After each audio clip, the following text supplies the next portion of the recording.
বিসমিল্লাহির রহমানির রহিম। সবাই কেমন আছেন?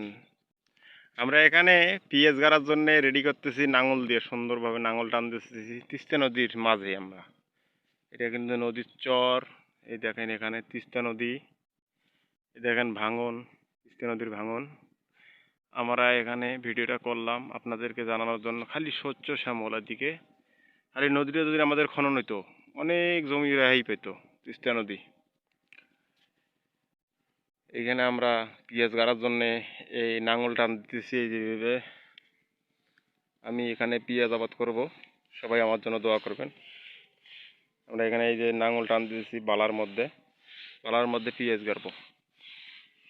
এখানে এই যে ছোটো ভাই ধরছে, আমরা এখানে টান দিতেছি অনেক দূর জায়গা। এই দেখেন নাঙল দিয়ে টান দিতেছি, এইটুক জায়গা আমরা টান দিয়ে নিয়ে যাচ্ছি এইটুক জায়গার মধ্যে।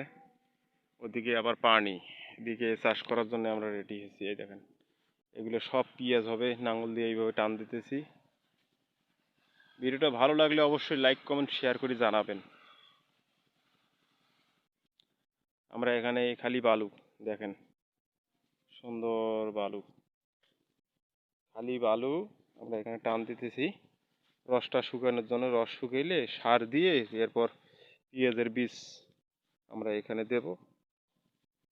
ভাই, আবাদ করতে গেলে খুব কষ্ট। যে পেঁয়াজের ঊর্ধ্বগতির দাম, সরকার আমাদেরকে একবারে ভাসায় নিতে আছে। এই জন্য আমরা পেঁয়াজ গাঁথতেছি এখানে নদীর চরে। দাদা, ভিডিওটা ভালো লাগলে অবশ্যই লাইক কমেন্ট শেয়ার করবেন। ধন্যবাদ। আসসালামু আলাইকুম রহমতুল্লাহি ওবারাকাতু।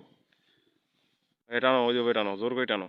ঠিক আছে, সবাই ভালো থাকবেন, সুস্থ থাকবেন এই কামনা করে আমার কন্টেন্ট এখানে শেষ করতেছি। আসসালামু আলাইকুম রহমতুল্লাহ।